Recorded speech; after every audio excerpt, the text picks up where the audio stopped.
Hello, everybody. It's a wonderful Monday evening. It snowed in Toronto last night. And it's kind of freaking out a little bit because there's a few things still left to do around the house here to get ready for winter. Just want to thank Kyle Mathis for joining me last week from Parabel. Guitarist, songwriter, entrepreneur, musician madness. His brand online doing quite well this year because apparently people are home a lot more, so people have been buying instruments and learning them. Go figure. Kelly, how's it going? Just getting things set up here. Just got to share a few things and do the right thing online.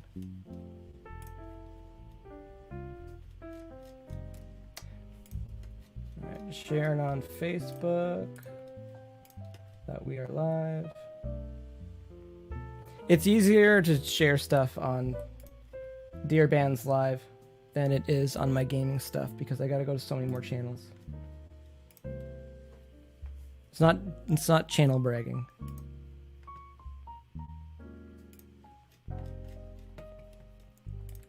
All right, that has been completed. That is now shared. Anyways, without further ado, today I'm joined by Nathan Da Silva, guitar player, singer. I don't say singer-songwriter, just rolls off the tongue, singer-songwriter. Songwriter, side musician, professional musician. If he doesn't teach, he probably should teach because he's one of the most knowledgeable musicians I've met as far as their ability and their ear for music, the technical ability alone. I think I hear a knock at the door here. Hello. Hello, hello. How's it going? Good. How you doing, Mike? Doing good. Oh, there we go. You switched us again. Yes. I did because it was weird because it'd be like it'd be like we're thinking about a plan. It's like we're on a train or something. You're like, it'd be. Yeah, pretending like we don't want to talk to each other. It'd be good if they made like a music platform where musicians got paid a lot. But then like over the years we could just pay them a lot less. And then on November the 2nd, 2020, we could put in an article saying that we'll promote artists more if they agree to get paid even less. Oh. And then they'll have mixed feelings about that. That's the Did you see that today? No, I didn't. Spotify, yeah. Okay, I missed that. Yeah. You should enlighten Let's me. start there, actually. Yeah. Okay, yeah. Yeah, we'll run over this quick because I want to go over your history. Okay. But yeah, the Spotify thing, because I'm okay with Spotify. I know some people don't like it. They don't like the payments that come out. I'm 100% on the side of just like, you probably weren't making that much money to begin with, but the discoverability and the searchability on Spotify crushes everybody else. Reason being, everyone's on Spotify. So that daily music playlist, you can get into others' playlists. And even the bands that I play in, it's like, we might get 3, 5, 10 new followers a day. So when you put music out, it goes right to them. Not so you can't put a price on that, but like those are music fans that they're able to digest the new music. But yeah, they put an article today basically saying that they might offer more promotion, which I think is on those daily playlists, for you taking less royalties. Which is already low to begin with. It's already low, but the idea where like Spotify, because we run some campaigns on Spotify and I didn't think they worked that well compared to running campaigns on Facebook or Instagram or YouTube. But the idea that's like take slightly lower but get more fans. So it could be one of those like one cookie now or 2 cookies later sort of thing. Yeah. So. No, and I agree. You put out a really informative YouTube video not too long ago that talked about that, I think. Yeah, whining about Spotify payments. Yeah, so. and I'm ashamed to tell you this, but I have yet to sign up for Spotify. My band's music is on Spotify, but like I'm not a listener of Spotify. And I mean, I'm still holding on to CDs, man, and like what Kelly just said. I'd still rather have Yeah. the CD. Yeah, and there you go. And you can still sell CDs. Yeah. Oh, yeah. I mean, I got behind me. There's a tower of CDs sitting behind me, from my band. But no, like I've always kind of been that kind of person. I love having a CD. I love listening to an album, start to finish. It's like a package. There's something nostalgic about it too. And just the way that I was exposed to music at a young age, that's what it was, right? And nowadays I understand that the album is kind of obsolete in a way. People or bands and artists are releasing singles now. And I remember you telling me that years ago around the time I met you, and you were kind of probably predicting that or foreseeing where things were going. And I remember you saying, instead of releasing an album, just like record your 10 or 12 songs and release one every couple months and have promotion behind it before, during, after, and you can kind of spread out your presence, like your online presence, longer than say you just. What's the language barrier here for this, DearBands? Can we say whatever we want? Yeah, I try to keep it somewhat PG. Okay, yeah. Oh, we're gonna keep it clean. It's not Trailer Park Boys. Yeah, no, I was gonna say something sexually suggestive, but maybe I'll no, just like use it. Pick your words wisely. Yeah, no, totally. No, like so you span out your like how you can make the most out of an album rather than just releasing it all at once, and then 2 months later it's considered old and then no one really cares about it, and it's just anyway. So I'm kind of segueing into how we met, but I've always had a lot of respect for you, and I always find that every time I talk to you I always learn something, and I always learn something very very helpful in this crazy world that we call the music business. But with Spotify, I will make it my mission to get an account this week. I promise. I will say that I'm indifferent towards bands having a Spotify account, because I'm not trying to preach to someone who doesn't understand the upsides to it. And I'm not, and that's not an underhanded comment, but it's just like, once you get on Spotify and you get your artist account, because your band, the Slyde, when you get your artist account, the analytics that are there, you can see the cities, you can see the countries, you can see the ages. Although I would say that the ages don't follow age demographics on analytics, because most people, they're male, and whatever the age is default to, they just let that go. If you're female and you're 34, you probably just say male and then whatever the default is, because you don't care about it. Those don't, just ignore those ones. People who come to your concerts, that's your demographic. But back with the Spotify thing, to see all your analytics from your user account, and then the other main thing, related artists.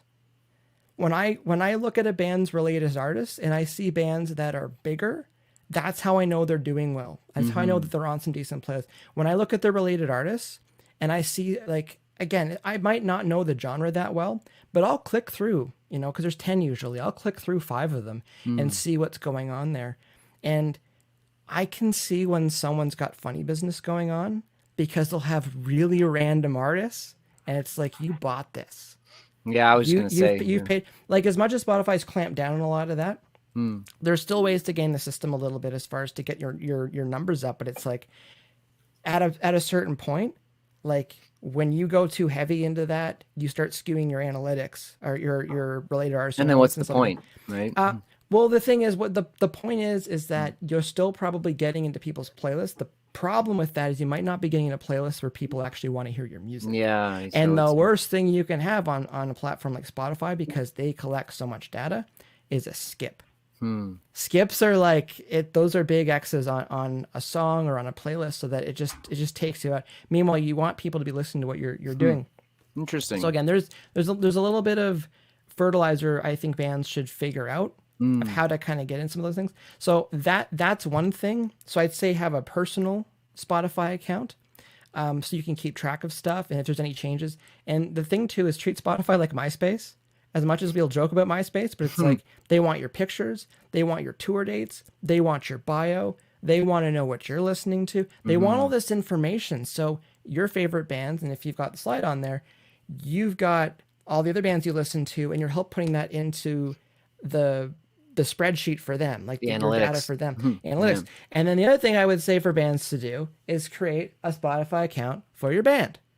Why are we creating a Spotify account for your band? So now the Slyde can create playlists with like artists that you sound like, or what genre would you classify the Slyde as? I don't want to. I don't know. I've always had that problem with it. Prog rock, prog metal. Yeah, I'd say a mix metal of from prog. I would say a mix of like progressive rock and metal, and so, like pop rock almost. You know. So you call that progressive pop rock metal, and that's the name of your playlist, and you put 100 songs on there. So if someone is searching for playlists for progressive prog rock metal or pop prog rock metal, they may see that and then have a good thumbnail on there, just like on Instagram. If you can catch someone's eye, now they might look at that. And the amount of people that just listen to playlists, that listen to playlists compared to listen to full albums on Spotify, and this goes back to the idea of like releasing singles and stuff. It's like it's not even a fair fight as far as like how those demographics look, or statistics look. So when you have your band have a Spotify account and can make playlists, and then it will say who made this playlist, and it'll say the Slyde made it, opposed to Nathan Da Silva. There's so many upsides to doing that, and it doesn't take that long to do it. Okay, so I'm exposing myself as a Spotify noob, but it's all good. The Slyde has had a Spotify account for I think 3 years now. Because it went through DistroKid. So when I did digital distribution with all the online aggregates through DistroKid, Spotify obviously was one of those. But it's I've never really got a handle on how to manage the Spotify account through DistroKid. It's a little strange. Spotify for artists. Yeah. When you go to Spotify for artists, and so whatever browser you're using, log into your Instagram or your Twitter or your Facebook or whatever. And then when you go on Spotify artists, you'll say you want to link your account because you're an artist or admin or your management, whatever. And then you go through there, jump through the hoops. 3 days later, they'll say that you're approved. And then you can get into the back end of Spotify. So you can, is that what you're asking? Well, I feel like I've been in the back end. You got the picture, like the headers there. Yeah, so I feel like I must have done it. Oh, you're checking it out, aren't you? I am. I wanted to see your numbers. Yeah. No, it's okay. It's all good. Now I'm curious. I want to look myself up here. And you'll be proud of me, Mike, because we changed the band name from Slyde to The Slyde, and the whole reason why was so that people could find us on Spotify. I was gonna bring that up. Why the name change? Because I'm looking at Slyde, and then I go to artists, and I see Slyde with you, The Slyde, Slider, Slider, Slyde, Slyde Hide, Slyde, Slyde Beats, Slyde Gang, Big Slyde. Yeah, no, it's one of those. When did you change it again? Oh, it might have been 3 years ago, probably around the time that I did the DistroKid sign up. So, yeah. And you noticed it there, or did they block you from using it? Did they block me from just using Slyde? Slyde, yeah. No, I think what I did was I initially signed up just as Slyde, and then nobody could find us like anywhere. It's like, oh, you guys are like an EDM band from the UK. Like, no, we're a metal band. So seriously, man, like that was all like I don't know what you want to call it, a marketing reason, for people to be able to find us easier, right? It's tough because like I know, and again, how long has Slyde been around for? Over 10 years. It's 11 years now. So like you hit a point where you're like, do we really change our band name? And we had a very long and arduous conversation about that.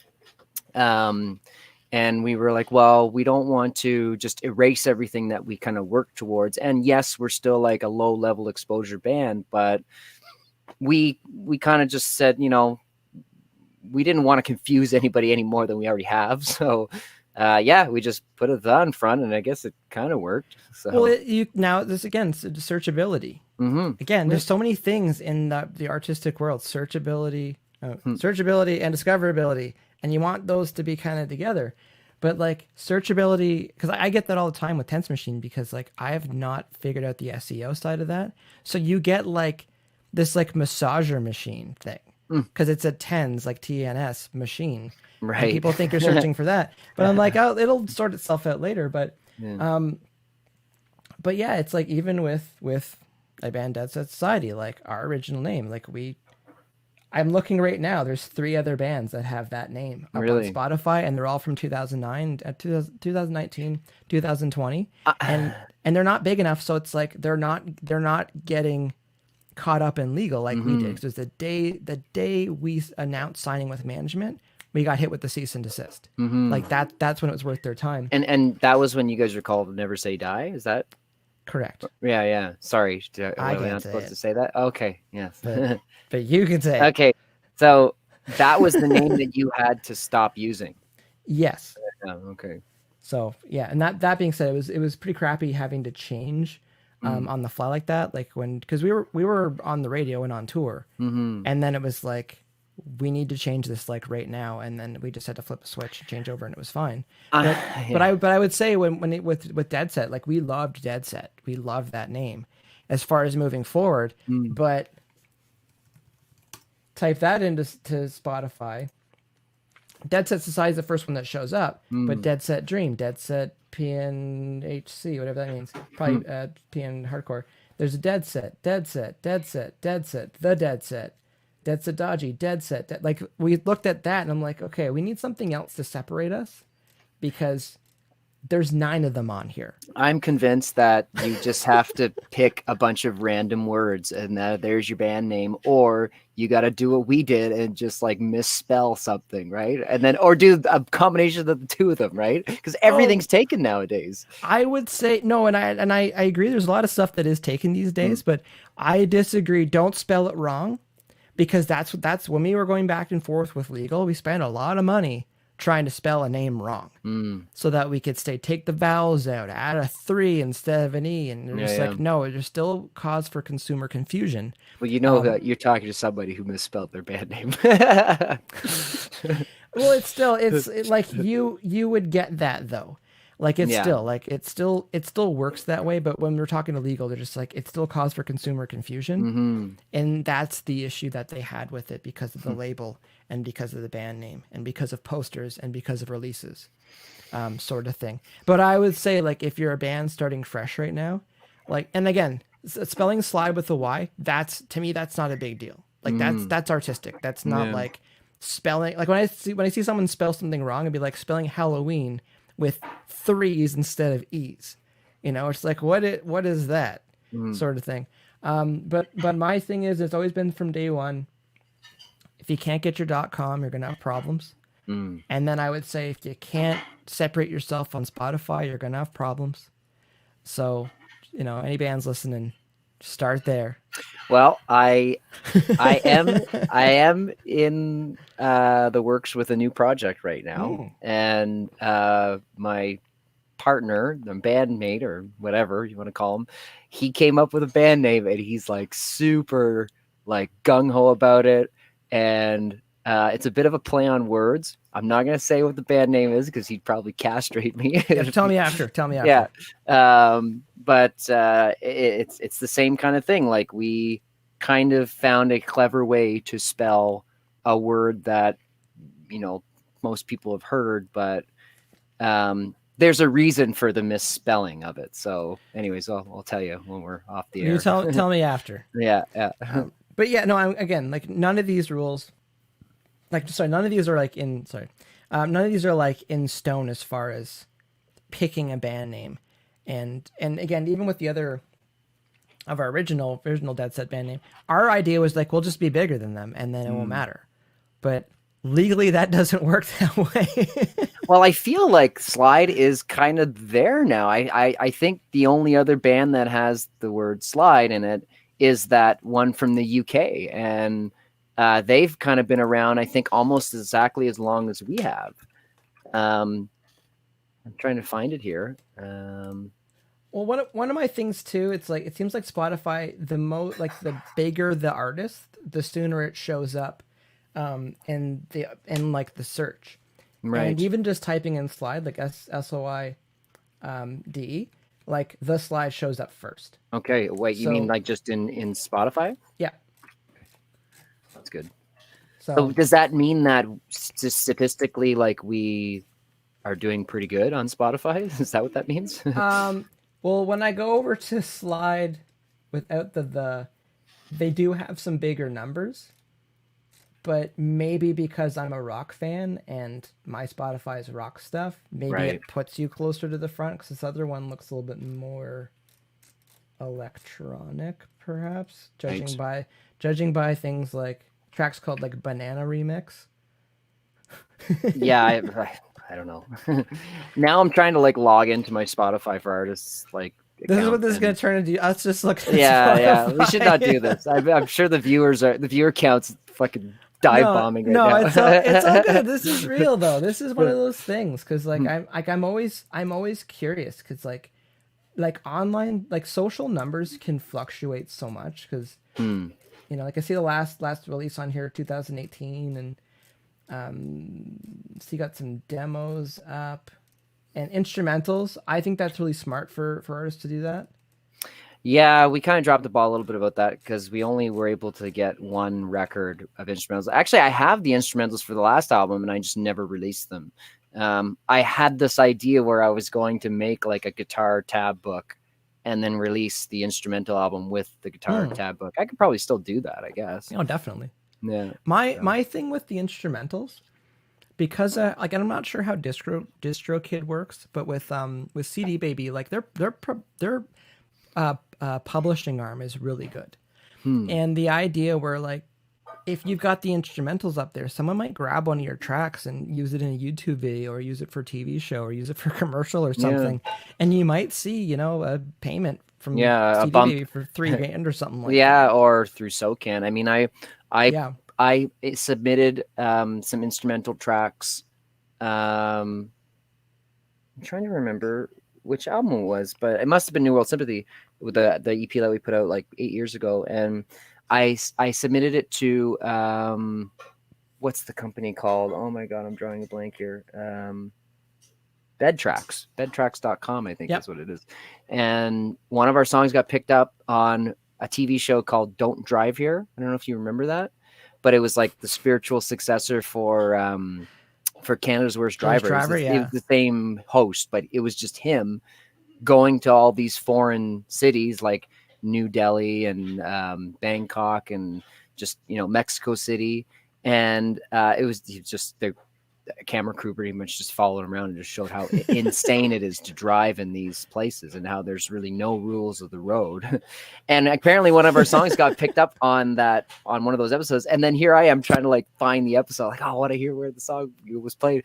And then, I got a SoCan check for an amount that was considerably larger than normal. So that's kind of what happened. That's the thing. It's like, it's stories like that where when music that could be put up online is just sitting on a hard drive or worse, it doesn't have a chance to actually get you anything, to actually generate any money. So when I hear musicians, because I understand payouts can be really low, but in my mind, it's like, would I rather $50 or $0? I would rather $50. Yeah. Like I would rather part of the phone bill get paid or $100. I'd rather some groceries for the week sort of thing. And that's how I think of the chunks of money, because everyone always compares it to like, that's not a living wage. You can't pay your mortgage or your rent on it. Well, no, but you could pay another bill with it. Like when you're an adult, that's what life turns into. I always tell myself as an artist, self-employed, or otherwise, you have to like spread yourself thin and get like little mini paychecks, like in like multiple different places. And then it adds up to something substantial, right? Yes. No, our financial state is a bucket, and it's just getting drops. Yeah, little drops. Yeah. And then, eventually one of them starts to drop a bit more, and you're like, okay, let's go explore that a bit more. But yeah, no, just with the whole idea of releasing music and putting music up. And actually, Jeremy he mentioned here, I want to say, hey, Matt Luloff. Yeah, I'm kind of sad that I can't see the Facebook chat or comments. Okay, go to comments on your, like in our StreamYard. Oh, yes. Go to comments, and you can see, and then there they compiles everything. But I want to say, Jeremy nice. said, I used the Dead Society instrumental album for dinner party music. So we did some acoustic stuff. Nice. And there's a little bit of back and forth on that because we just did 3 songs, and I'm like, well, I'm just going to throw the instrumentals on there as well. And there's a little bit back and forth on it, and I'm just like, I'm placing a chip right now, the instrumental on there. There's going to be at least one fan that's going to sing over it and put it on YouTube. Yeah, totally. And like, for what it's worth, because it's an album it's on CD Baby, whether you have 2 tracks or you have, I think, up to 30 or 50 tracks, it's the same amount of money. So like, let's just put that up there because someone might want the instrumental acoustic for a song, for a TV commercial or something. And instead of them having to ask us, they'll just use it and then ask forgiveness. So anyways, no, it makes sense if it's just sitting there. So yeah. Well, anyways, I would say that's the end of Spotify. Yeah, I was gonna say 26 minutes in. Okay, are we? No, it's just it's like this stuff is it's real. It's yeah. Anyways, Totally. So Nathan, we met. You jog me remember. We met back in 2011. I think October. it was an indie week like mentoring session. Did you hop around for that, or did you book people? I don't know if you can remember 10 years ago. What do you mean by hop around? So some of the mentoring ones, it's kind of like speed dating for like bands and mentors, and that's how we met. We speed dated.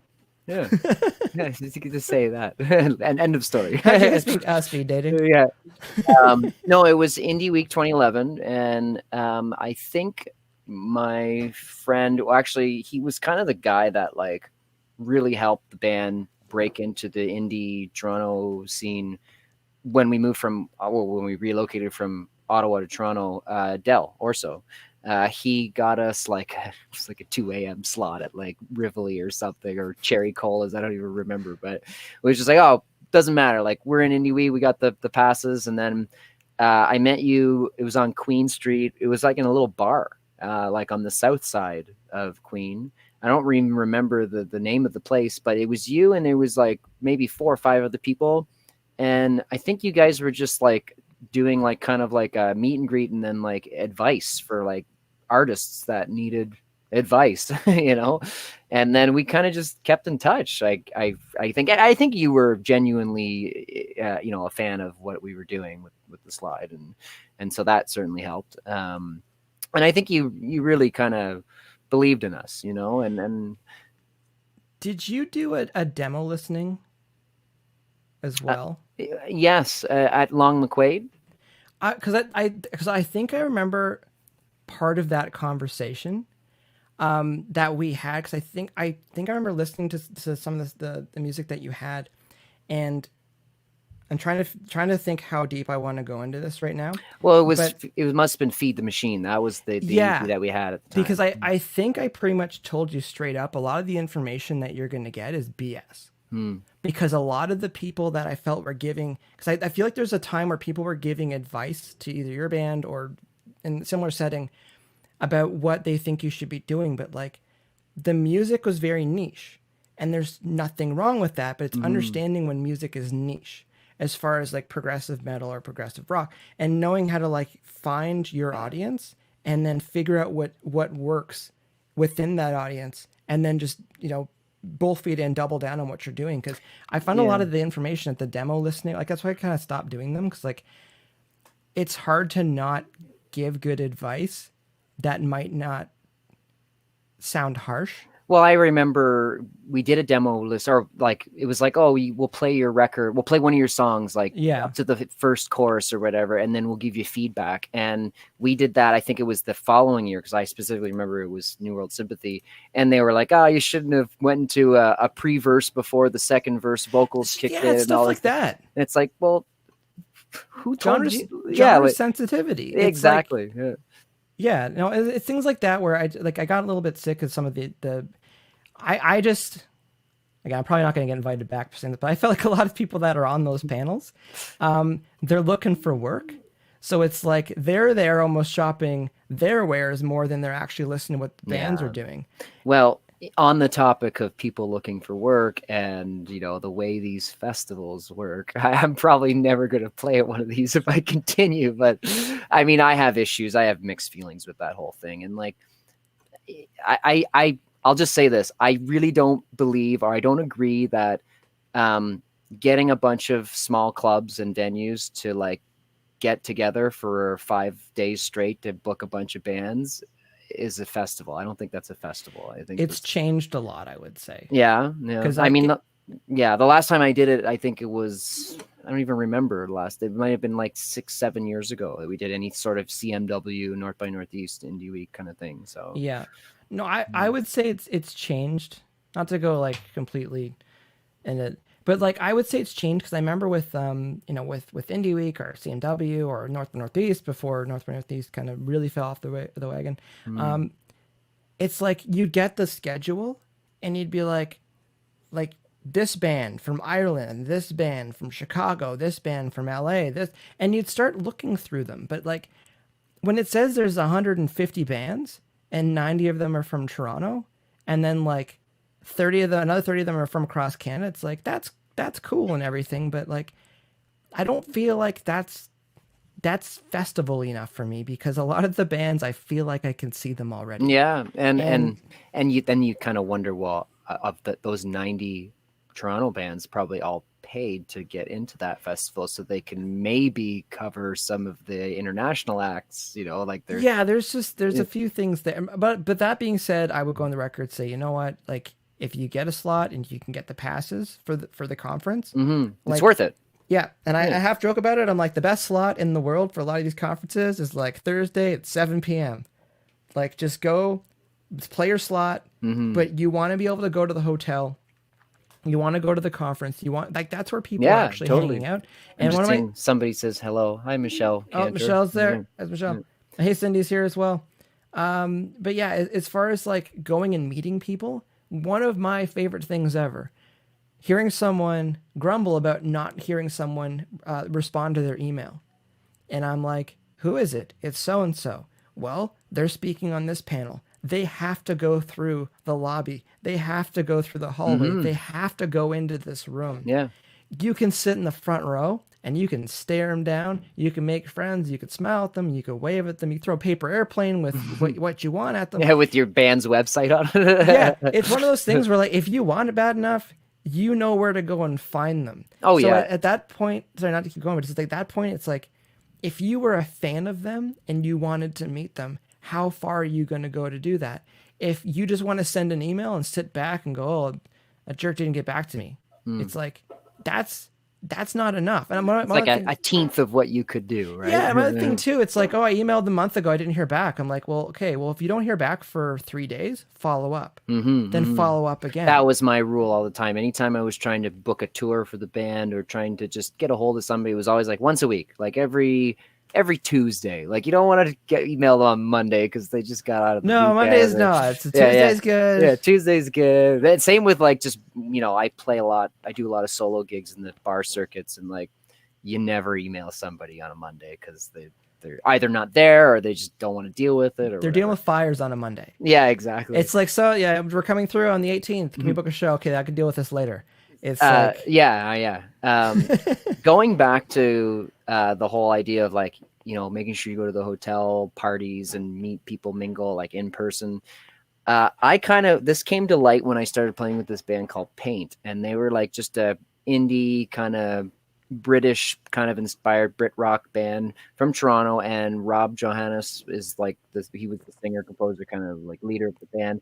And I joined his band when I moved to Toronto in 2011, just so I could start networking. But I also, I enjoyed the music. I believed in what they were doing, and, you know, and I wanted to kind of be a part of that. So we played CMW 2012, and he was the one that kind of like, it's like, you know, there's like private hotel parties, you know, that happen during these conferences. And I'm like, what? Like, no one really tells you these things unless you need to just know. So we ended up crashing like this I think they were called. I still have the wallet that I got from that party. It's called Soccer Mom Records. It was probably just some small. Sounds familiar. It was some small record label from, I think, out in Calgary or something, and they got invited to do the CMW thing, and they were hosting that party.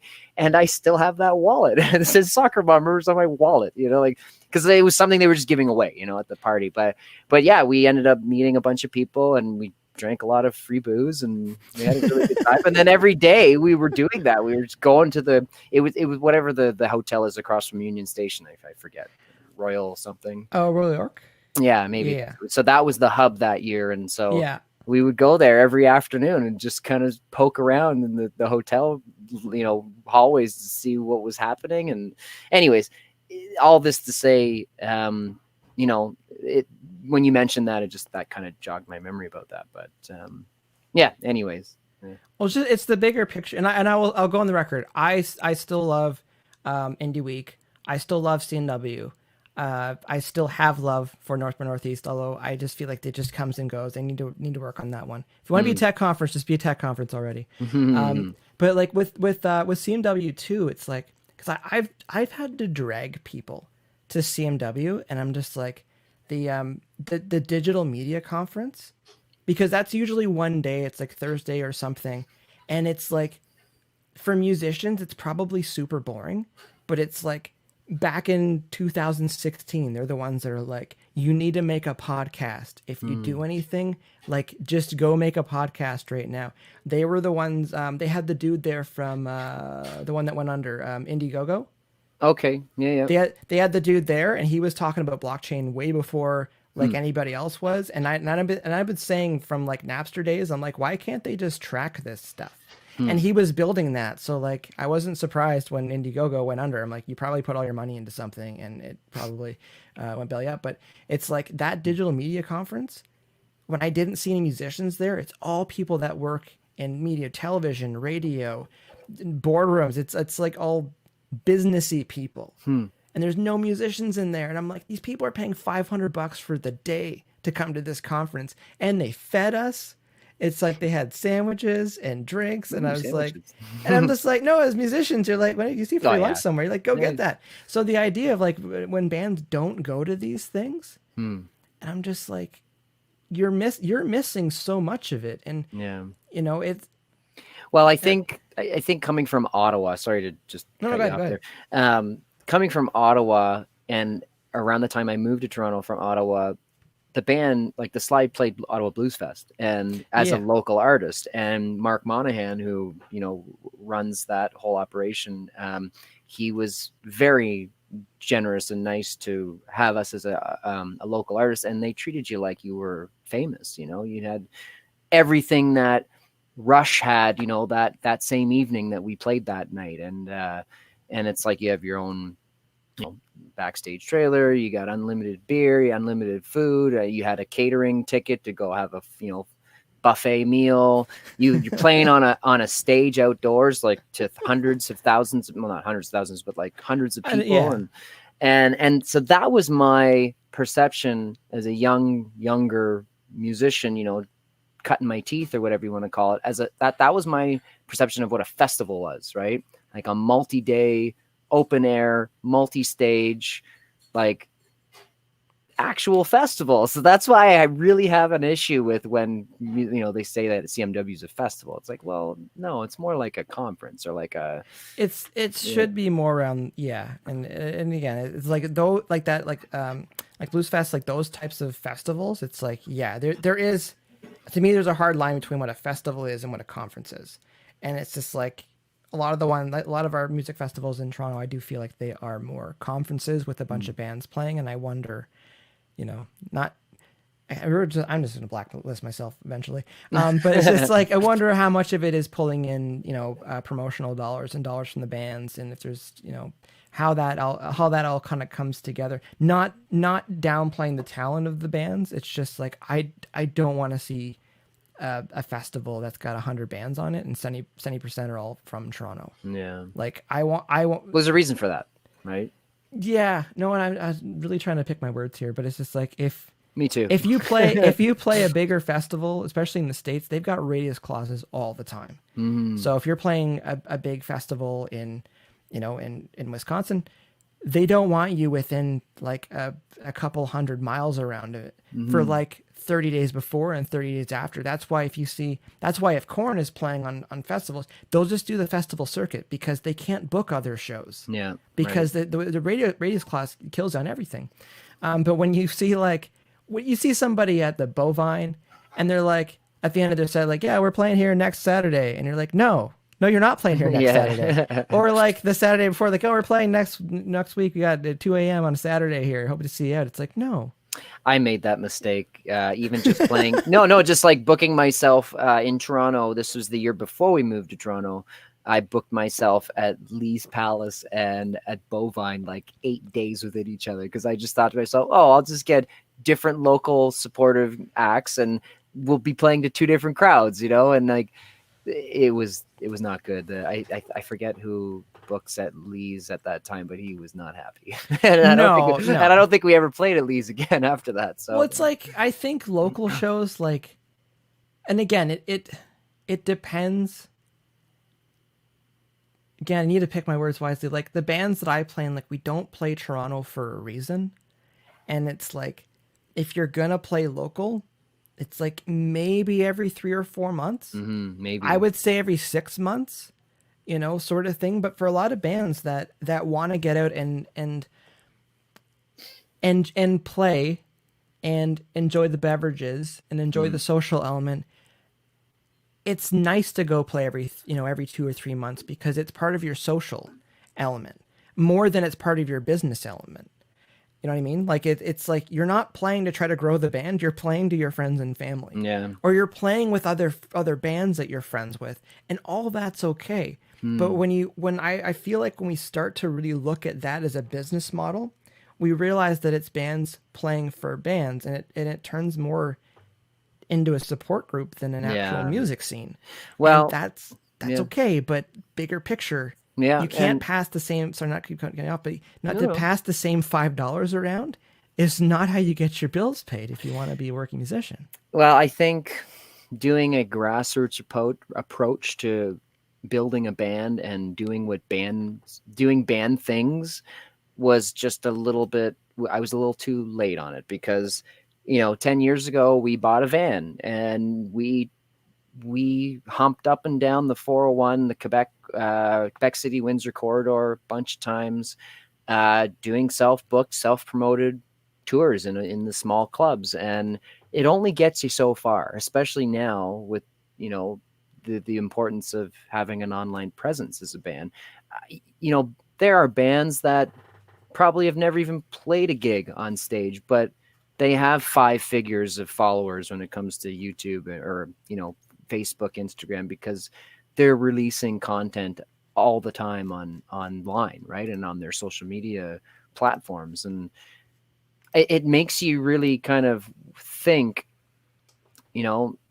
how things are always changing. The music business is always changing, as you know.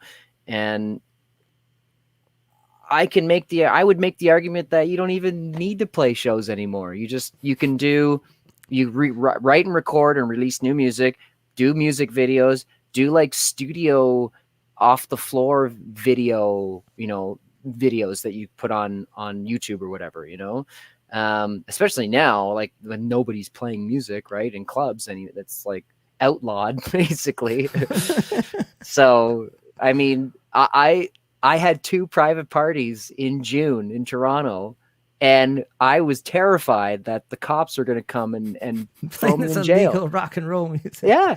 And dude, I have a story for you, man. So I was going to do a charity event at Walmart in Cornwall, where I was born and raised. And I just did like a little blurb on my Instagram saying, hey, we're doing a little fundraiser. It was like Saturday morning or something. And they were going to like put me just right next to the entrance, and they were going to block me off with like fencing or whatever. And they were just going to have a big jar like for donations. So when people would come in, into the entrance of Walmart, they'd just throw some money in, they'd hear me playing the guitar, and that was it. And the day before, my friend who works at that Walmart location, who was like organizing it, she's like, "Oh my God, Nathan, bad news, you got to call me." And it was like, we're getting shut down by the police because they thought that we were having this big rock show like in the parking lot. And it's like, oh my God, like this. So point being, it's like, it's a strange world that we live in right now when it comes to that. And this was going to be like probably my busiest year ever. And then when mid-March hit, everything just, yeah.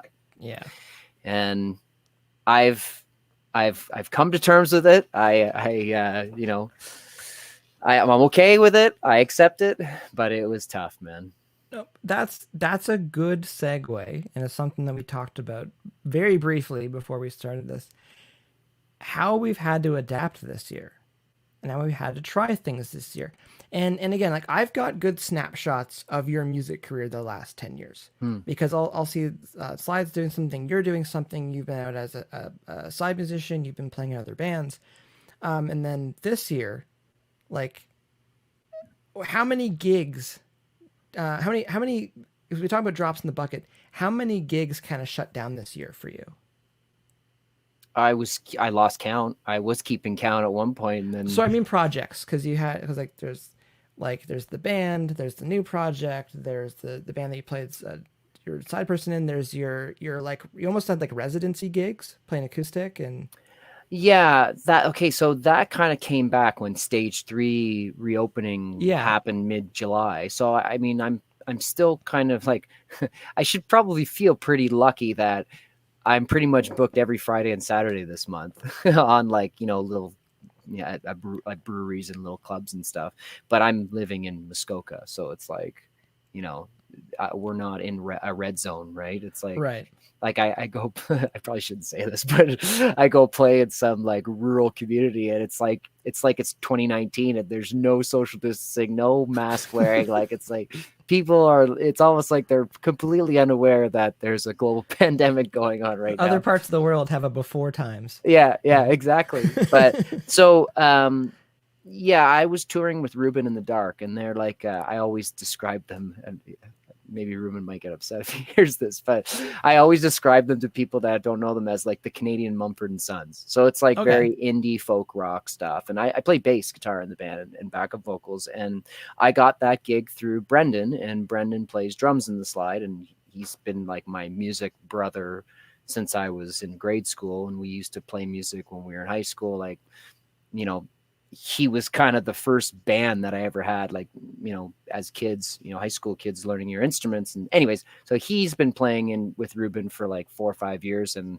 I guess the bass player left, and then that was an opening. And I think he was kind of lobbying for me for a while. Hey, if you ever need somebody, Nate's your guy. Like he's reliable, pro, blah, blah, blah, blah. Anyways, we were on a tour across Canada, and we hit a couple of American cities too. And on March 10, we played in Nelson, BC, at the Hume Hotel or something like that. Beautiful, basement venue, beautiful mountain town. And then we had to drive to Boston for March 14th. And as we're driving through, like, North United States, like, I guess Idaho and Montana and North Dakota and all that, as the days were going by, it's like, oh, our Philadelphia show got canceled. Next day, oh, our Boston show got canceled. Next day, oh, our New York City show got canceled. And then once we got to like Minneapolis, it was like, yeah, we should probably just go back to Toronto and make sure that we're in our home country before they close the borders and stuff. So there was some big talks with Ruben. Like we were going to go to Joshua Tree where Ruben lives, and we were going to write and record a new album in April.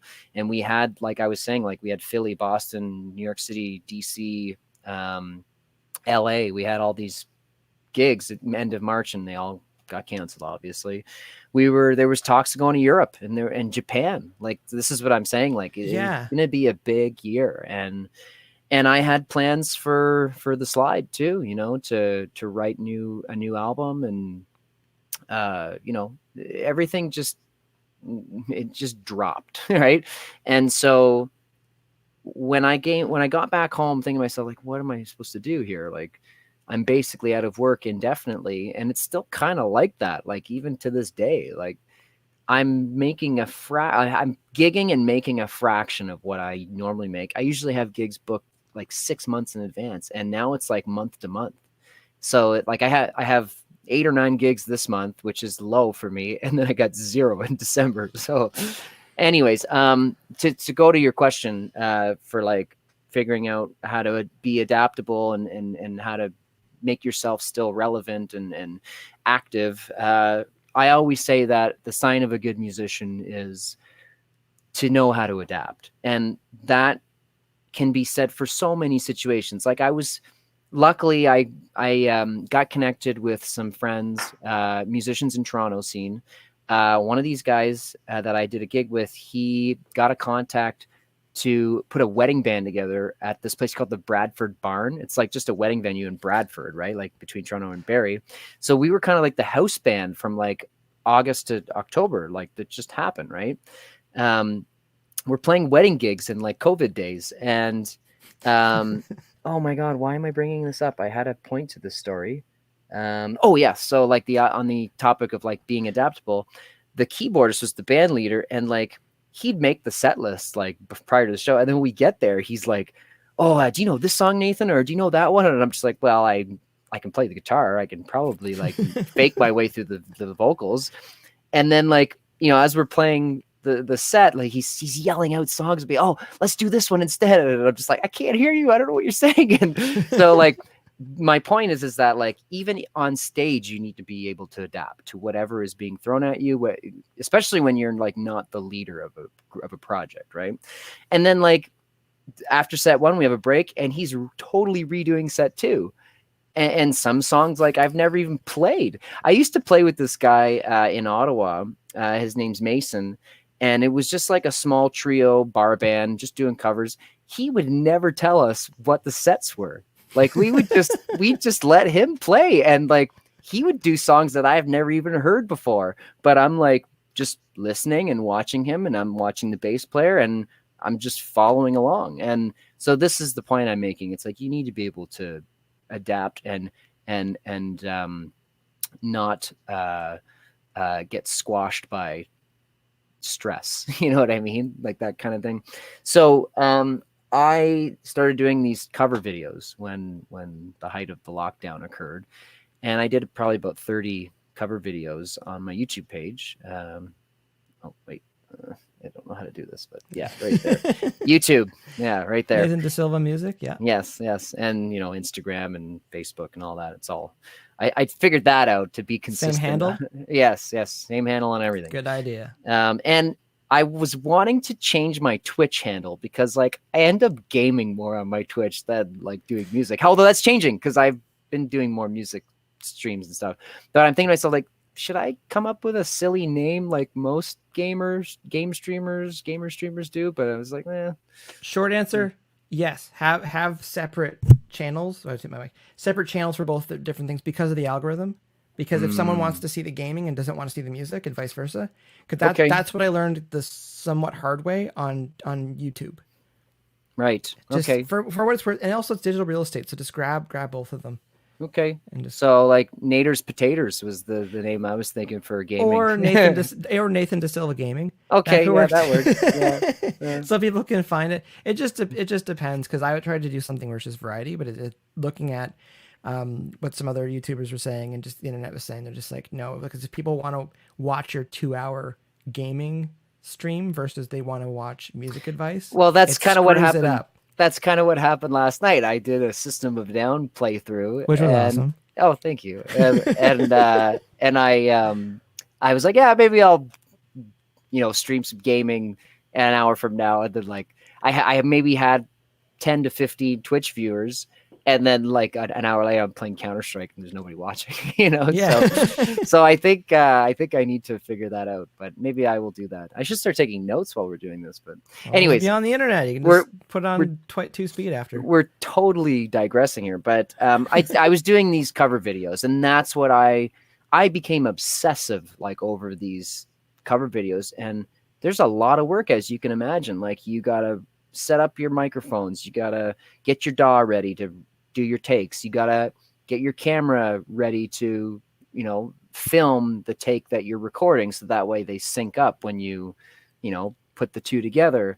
And then you have to mix the audio. And like, I'm an amateur at best when it comes to mixing, but I mean, I've learned a lot. Like, I would never attempt to record a record and release it to the public after, well, I kind of did that with the last Slyde record. I engineered Awakening, our last record that we put out, but then I outsourced the mixing, obviously. But anyways, and then you have to do all the video editing and take, the audio that you mixed and then throw it into like Adobe Premiere or whatever, and then do all your video changes, your panning. Anyways, it's a lot of work, but I was putting out a song almost every 2 or 3 days, and I got some pretty good feedback, and not just from people that enjoyed the songs I was doing, but also like my peers. Like, I remember one of the guys who works with Classic Albums Live. He was telling me, "Oh my God, Nathan, like you're like the most busiest quarantine musician I know right now, and you're putting out all this diverse, stuff, and I'm really impressed." And it felt really nice to hear that from somebody that I look up to and that is a senior, of what we do, right? And so, yeah, that's kind of what I did to occupy myself when there was nothing to be occupied with. And then things slowly started to kind of reopen. I predicted that the small gigs were going to be the first ones back, and I'm convinced we're not going to see a festival stage for another 2 or 3 years.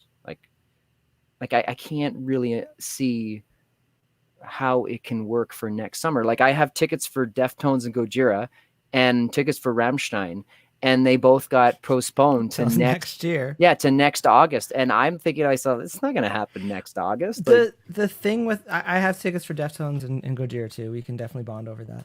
But I love it. But it's like, I had Primus too for the Farewell to Kings tour, because I'm just like, they're doing a Rush cover in Toronto, and I'm just like, they've got to have. They got to Geddy Lee. They got to be there. But anyways, back with the festivals thing, and back to just bigger shows in general, because like, I've been keeping a close eye on the US, because from a Canadian point of view, the US is on fire, but there's still like bands that are playing like bars and smaller venues. Like, they're still going on right now. Yeah, there's more mass. There's some outdoor venues. If you're in a warmer climate, you can still do the outside stuff, because there's still enough outdoor bar / venue type stuff. My thing with the festivals next year, and this is where I'm placing my chips right now, because a lot of not a lot, but like a handful of the bigger US rock festivals already announced their lineups, because like, there's probably a lot of kind of contractual insurance-y stuff that's already been worked out. But I think if they can get the cases under control, or if they can get a vaccine and start limiting some of the exposure, and not to get too political, but hopefully good things happen tomorrow and they can start the healing process. Although I think it's still going to get messier before it gets cleaner with a lot of things in the US. But I can see it happening sooner than we think. And I think it'll be quicker than we think as far as the recovery period.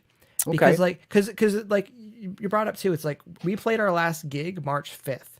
And then everything went downhill. Tours got canceled. Like, festivals got, like, everything got canceled for the rest of the year. I can see over a 3-month period how things can really start to pick up. If we can get a vaccine, or we can get people wearing masks, or we can get, say your venue's got 1,000 capacity and you're only putting 200 or 300 people in it. I don't see the big arena concert coming back. I don't see giant live sports coming back. Like that 16,000 people in an arena sort of thing. But I think we can get 500 people together in a venue sooner than we think, if we can get on that. But I keep telling people I'm planning optimistically, but I'm preparing pessimistically. Yeah, hope for the best.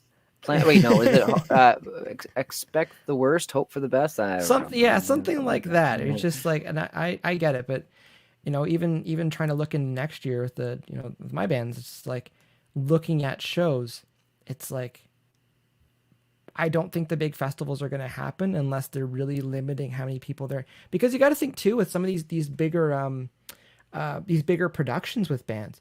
Take a band like Slipknot. there's 9 people in the band. Imagine there's 9 families attached to everyone in the band. Imagine that crew. Imagine they've got 12 like core people that make that show work, and then they've got their and look at that Rammstein setup too, right? Like that. Yeah, it takes a small town to do that. One person gets sick, and then it's 4 people, and then it's 10, and then it's like it can just go through everybody. I don't know if you're a baseball fan, but I'm sure you might have heard of some of the teams like having to like cancel, just postpone games. Yeah, because there was outbreaks in their club, you know, like. Yeah, no, it's stuff like that where like I can see it getting better really quickly if we do hit that tipping point of it getting better with modern medicine and science and stuff like that. But I'm not planning on it, but it'd be nice. Well, you know, I'm thinking more and more now about live streaming and trying to just figure out how to like take off with that, because you know, you see people are monetizing it and people are gaining traction and gaining their own fan base that are just people that want to see them do whatever it is that they're doing. And it's not even just music. Like, you know, I watch some Twitch streamers, like gamers that have like hundreds of people watching them every time they start streaming. It's like, and usually it's some sort of personality, or they have like an entertaining disposition, you know, like they're funny to watch. Like I prefer to watch a gaming stream that has a webcam of the gamer playing the game. I rarely watch a Twitch gaming stream when you can't see who it is that's playing. Like, and like, there's nothing, like, it's not that I'm attracted to these people. It's just I want to see who it is that's playing. You know? That's part of the content. That's part of the channel. Yeah, like that's important. And we bring that up with the idea of. Sorry, I want to point out. Jeremy is saying doing sound every weekend in Spokane, or at the Spoke Twits at Spoke in Peoria, Illinois, and it's like, okay, yeah, again, there's still stuff going on. Hey Liz, how's it going?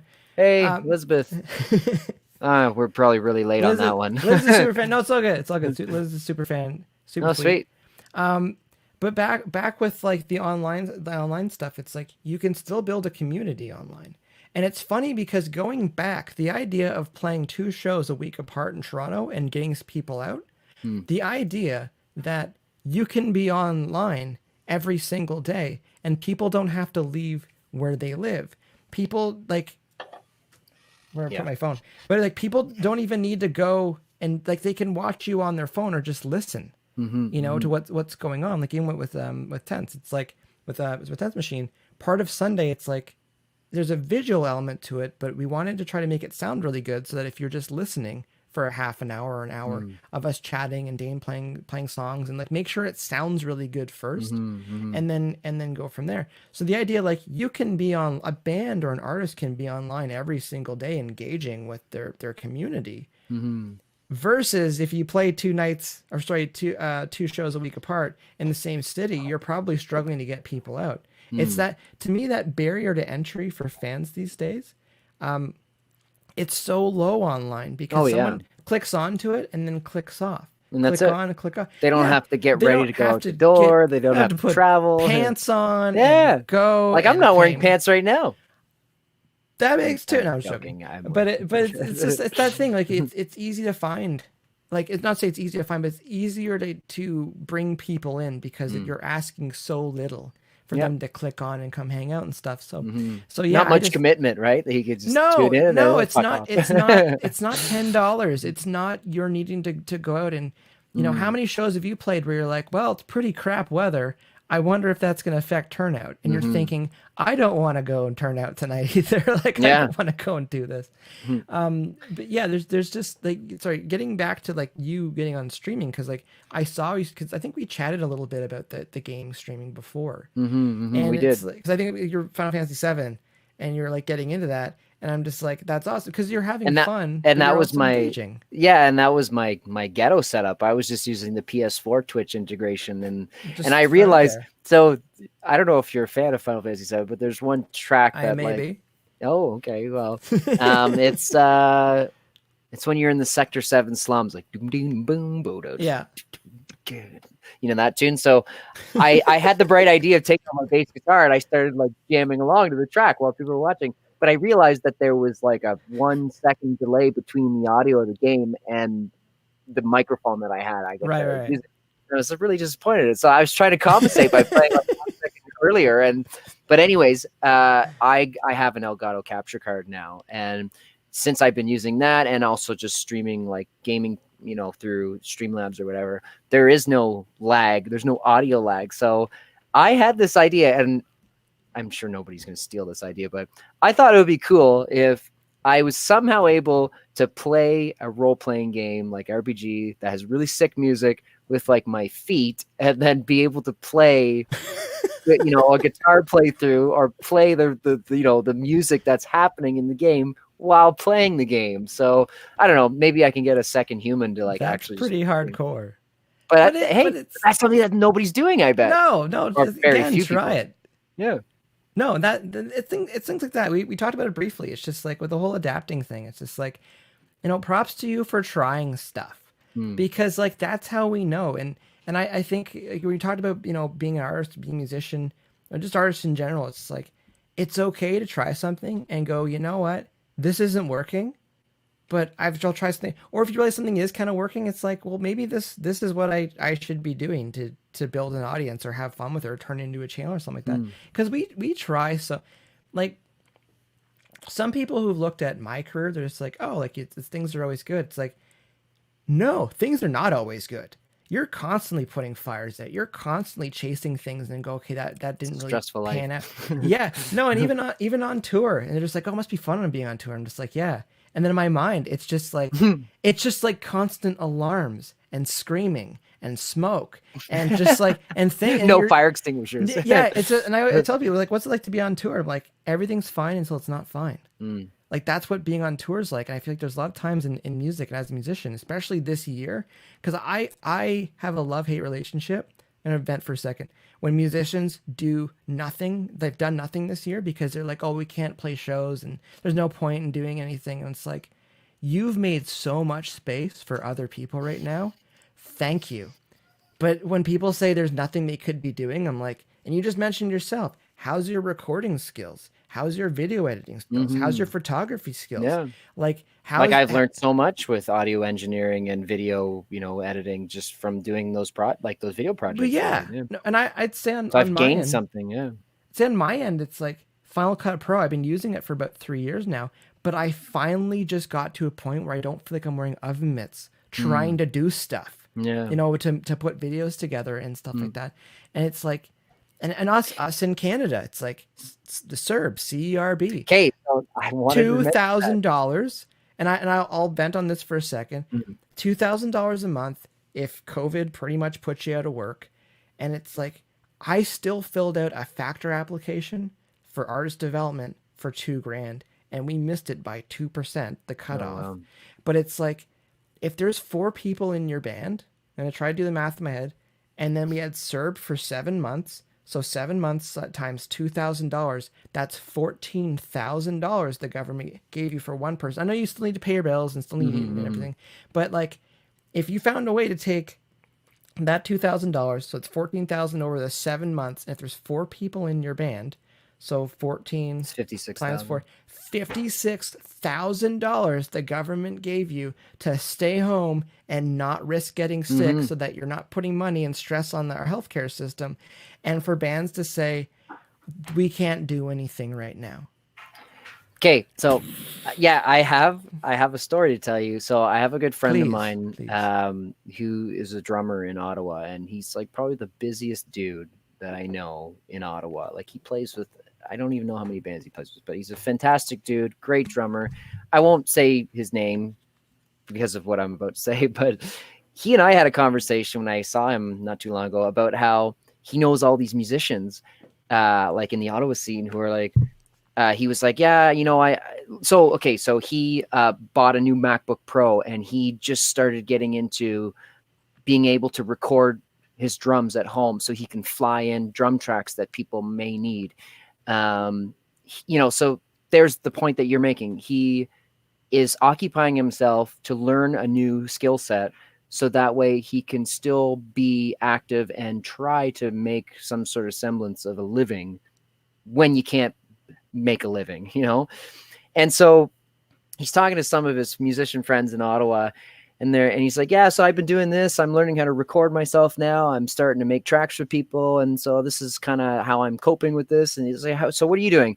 Like, how are you, dealing with this pandemic? Like, oh, I'm just serving it, just riding the serb train. And he's thinking to himself, like, dude, like the government is paying you to stay at home so you can be safe, but you're not using that to your advantage. And he also said that there are some people that he knows who are working musicians who are making more money on the SERP than they usually make when they're gigging. So this is also like a reason probably why they don't want to do anything. It's like, oh, well, I'm making more money than I ever made before. It's like, no, that's valid. I get that. But for some people that the way the finances worked out, it's like you could stay home and educate. And they gave you $2,000 a month to learn something, or the excuses I hear, like, oh, I don't have time, and it's just like, no, you do have time. Now you have even bare minimum, you have 7.5 hours a day. If you're supposed to be at a job, you have 7.5 hours a day to work on your band. What have you been doing? And I will say it drives me insane. The amount of, again, I'm not going to make any friends saying what I'm going to say, but the amount of times the musicians are like, oh, we're just writing new music. I've been writing a lot, and I'm like, no one cares that you've been writing, because the thing is I'm sorry, but you can write music just standing in a hallway looking at the wall. You can still write music in your head. You can still come up with chorus ideas. You can still come up with hook. You can come up with stuff like music when you're just out and about in daily life, or even though we're not supposed to leave, but like, you know what I mean? Like, you can come up with music. So it's like, learn a skill, or be working your socials, or be creating content, or researching something. Don't fall into the paralysis or the black hole that is YouTube of just learning stuff and not actually applying anything. Yeah. But like, when people are like, watching, oh, I've been practicing and writing, I'm like, cool. It hits a point where I don't, and again, people are not going to agree with me on this. It hits a point where I think, again, you're super well rehearsed and stuff, but it's like, hits a point with practicing where like, that's not going to push your career further. Sharpening the axe does not push you any further towards chopping the tree down. So it's like, what have you done to actually move the needle today? Because practicing and continuing to write but not record or put anything out, that doesn't move the needle. And again, I think it's awesome. You're like, oh, it's a lot of work, and I was putting out a cover song every 2 or 3 days. It's like, yeah, like double down, because people weren't doing anything. And even at the beginning, sorry for my vent and rant here, but, I like but it. Even at the beginning, because with management, other artists back in April, and everyone started scrambling, trying to live stream, and then the cost of Logitech 920s went through the roof, and Elgato scarce too. SM7s, everything just went through the roof because of supply and demand. And I'm like, I'm calling it right now. Give it 4 or 6 weeks. I'm not making any friends saying this, but give it 4 or 6 weeks, because it's musicians, and these are push-ups. And they won't keep doing them. They'll do them for a bit. They'll realize they can't monetize on it. They'll realize that they're not seeing any money from it. They'll realize that they're not getting their drink tickets for doing these things. And it's like, they're not getting these pieces that they wanted out of it.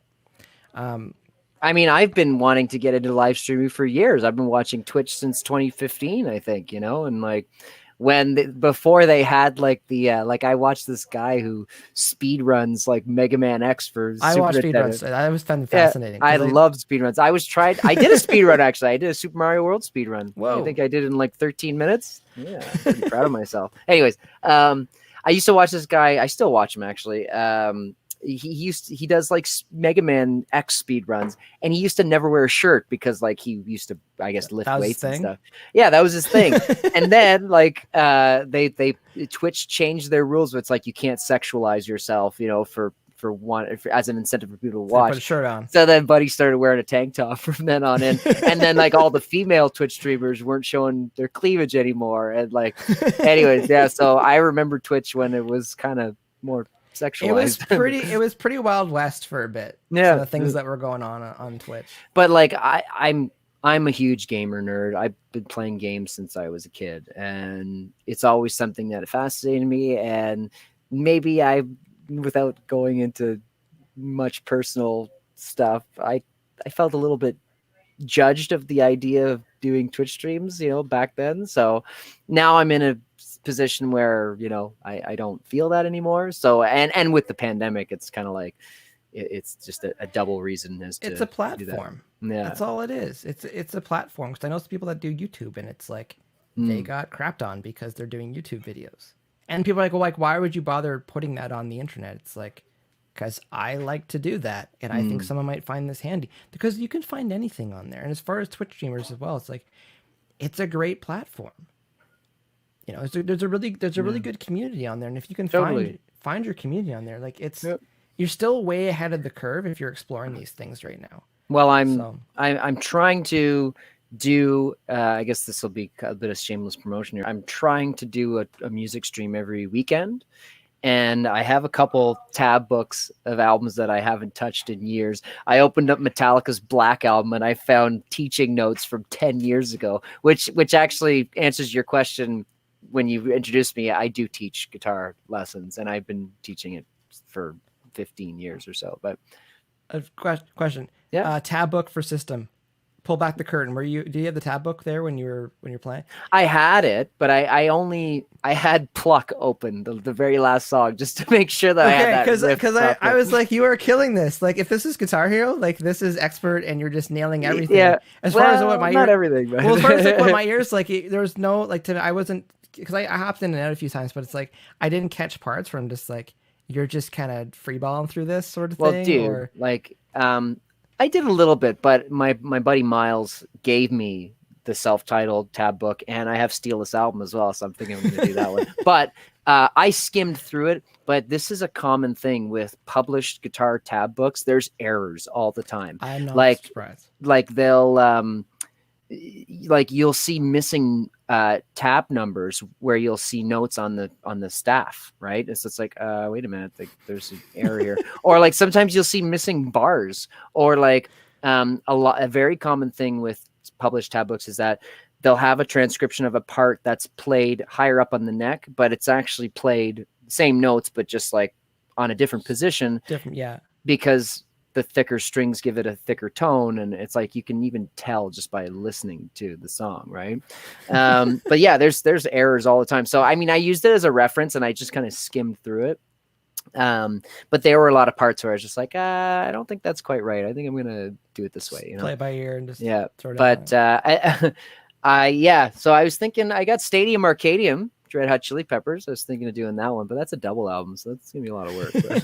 But I pretty much know like 30% of that book, probably because I did a Red Hot Chili Peppers tribute act with my brother like a couple of years back, and I guess we never did like an intro on me. I mean, I guess we're a bit. No, if you want to just say a little bit about yourself. Not that anybody cares, I'm sure. Oh, they do. No, but that's the thing with some of these chats. It's like you get onto it and. Yeah, I mean, no, like I said, I've been teaching for 15 years, and the band, the Slyde's been a band for 10, 11 years, and we're currently on a hiatus, so we're not really doing much right now. But putting together a live concert, like DVD audio live album for the band, and that should be hopefully ready by early next year. Yeah, played with Ruben in the Dark. I still am in the band, just there's nothing really happening, and I played with a bunch of Franco-Ontarian acts over the last couple of years, and that's been a lot of fun. The token English guy is what I call myself when I'm rolling with them. And I remember some guy at a French like showcase festival was like, "Yep, every French band has one. every French band has a token English guy, so don't feel bad." Okay. Yeah, I do like transcription work too. I get random emails from people saying they need like sheet music for their vanity projects, and so yeah. Anyways, yeah, no, there's just so like that's like hearing you talk about how diverse like your revenue streams and your skill set. It's like that is the modern musician in my opinion. It's like when people say that like, oh, I just want to play guitar and do this, and just like there's a lot of things you can do by just playing guitar. Yeah. Or people that are just very set on just like, oh, I just want to do my own music. And it's like, okay, you really got to go all in if you want to just do your own music as a musician. As a metalhead, predominantly, innately, you really see close-mindedness in the metal community, and that was something that I've always kind of pushed away. Like, I owned Spice Girl records when I was a kid, you know, like you know what I mean? Like, and I'm not ashamed of that. Well, it's pop music. Yeah, exactly. And like, I'm very lucky to be able to sing and play a chordal instrument. If I was a clarinetist, like, your options for work is very limited than, say, It's a long year. yeah, exactly. Yeah, you know what I mean? And, you know, I have a good ear. I'm very lucky to have that. So learning stuff for gigs is maybe easier than some other people may find it. But yeah, so I mean, I feel very, you know, lucky to have the skill set that I have, and I just try to make the best of it, you know? Yeah. What have you been doing, Mike? That's what I've been thinking to myself. Like, you know, because you had your recording studio. Do you still have it? No, I moved out of Kensington I knew that 2015. Yeah, I knew that, and I remember seeing some posts about it. And then, but you still have all your gear in that, right? Like, yeah. No, I downsized quite a bit. But yeah, I just moved it to the house because the bulk of what I was doing was mixing and editing. You know, so you didn't really need the real estate. No, and it's like on the other side of that. that door, I got my drums there, and you know, usually we have them mic'd up. But it's like, if we needed a bigger studio, we could just rent the space in Toronto and go there for a few days and do what we need to do and track the rest here. Bands these days, like, it was like a pretty big wave when the mix gig showed up, because I kind of called that too. I'm like, everyone's wanting to record music right now, but a lot of bands are trying to record themselves. So it's like, it's going to take them a month to figure stuff out. It's going to take them a month to actually figure it. Then things started to like trickle in. And I'm like, okay, it's happening. And yeah, it's just, because I wasn't booking people in, even at the end, like, not say at the end, but in the before times in March, April, it's like the gigs where I would go somewhere else to a studio, it's like those started to stop. And also when the bands weren't feeling like it was safe to go, because no one knew what was going on. It's like, do you want to track vocals or cut guitars and get sick and then bring it back to your family? It's like, it's not really worth it at that point. So like, a lot of that's been the mix on my end. 10th Machine, we already had our record slated to come out May 1st. We had plans to go on tour. We had our P2 visas that were good until the end of September. I have an O2 visa. You got an O2? Well, O2s are good as well. Yeah. Apparently. I don't even know the difference, but yeah. To get into it, like an O1 is the extraordinary ability. O2 means you're dependent on your O1. So maybe it's Ruben that has the O1. So he probably has the O1 and you're probably on his O2. So you can just go back and forth. So you don't need to keep applying for a P2 visa. P2s is more just for the extension of touring in your agreement with your agent. But anyways, it's like, we had a lot of things lined up for this year. Like one of the moments of sadness. So we started our first tour. Oh, there's many of them. No, yeah, no, but it's like, it's funny. It's funny because, like, the thing about being a musician as well, you're so used to getting so close to something, and then it just disintegrates or just falls apart. Yeah. And I remember feeling like, I'll believe it when I see it, because we got a slot on Rock USA, and I'm like, okay, a band that has no record out, nothing at radio, and no one knows who they are, and we got offered a slot to do Rock USA. I'm like, this is awesome. We're driving to our first gig on our first tour, heading to, I think it was Watertown, New York. And I see the ad match show up for Rock USA, and I'm going through, I'm like, okay, it's like, there's, you know, it's Korn, and I think, I can't remember who was that. All I know is Our Day, because I was looking through it, and I see Slipknot, and I see Steel Panther, and I see Insane Clown Posse, and then at the very bottom I see us, and I'm like, this is crazy awesome, because I always want to just poke around. Like, I always, of course. I can't remember what the term is, but that imposter syndrome, where like, you don't believe that you really belong to be there, sort of thing. And I always like, I feel that at festivals still. It's like, it doesn't matter. Oh, I still feel it all the time. Feel imposter syndrome. I'm just like, okay, I don't know why we're here right now, but let's just roll with it.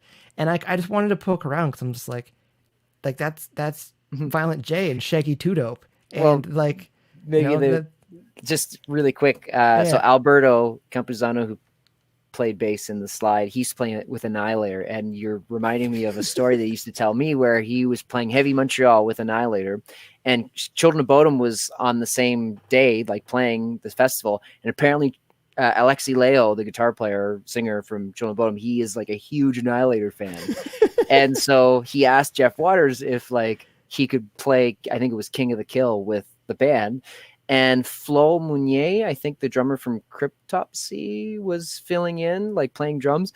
And Alberto told me that when Alexi came out and Jeff, you know, introduced him to the crowd, and he was wearing a Montreal Habs fucking jersey, and they started playing Kick Kill. And Alberto's told me, he's just thinking of, so he's looking around, like, Flo's behind me playing drums. Alexi Leo's next playing guitar, and I'm playing, you know, with Jeff Waters and Annihilator to like thousands of crazy metalhead fans. Like, what the fuck am I doing here right now? I get here? Yeah. So I'm sure that's kind of similar. Well, it's just there's just those moments where like I just think it's cool. And unfortunately, I don't think I really ever had a moment like that yet. But. No, like they will come for you.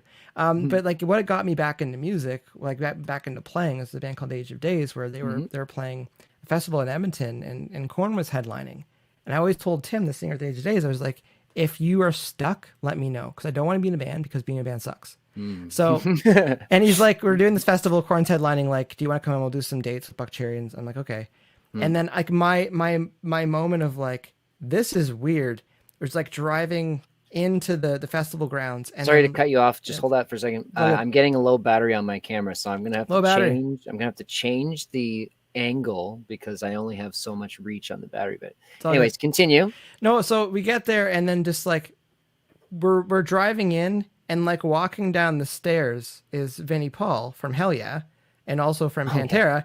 And he just walks down, and we make eye contact, and he just kind of nodded at me and just kind of kept going, like, hey, how's it going?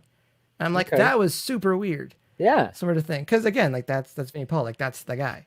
But yeah, no, there was a bunch of things lined up for this year to like launch 10th Machine and like get promoting it.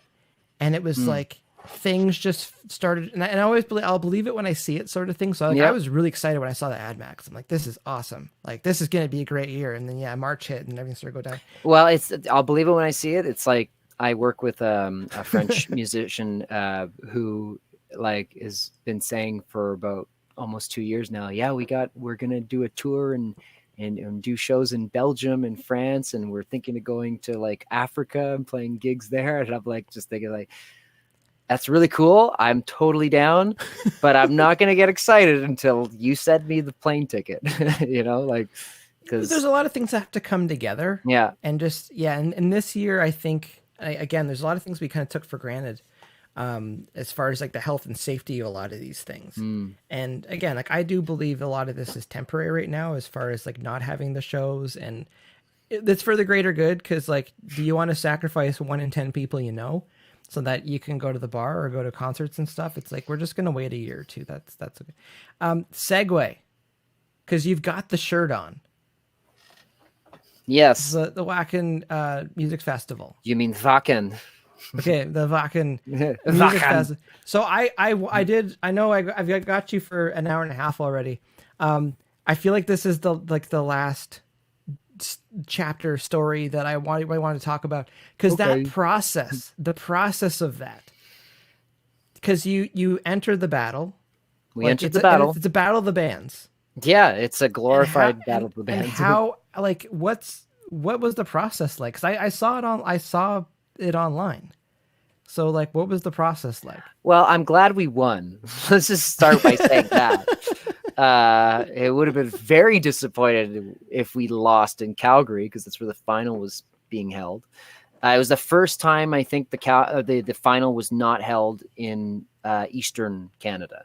So I think they've done the final mostly in Toronto. Maybe they did it once in Montreal, but it was the first time that it was held in Western Canada.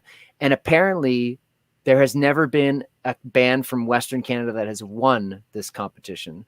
So like, I think there was 3 bands. So there was, we were the Toronto, or the Eastern Canada winner. There was a band from Vancouver, and then there was 2 bands from Alberta.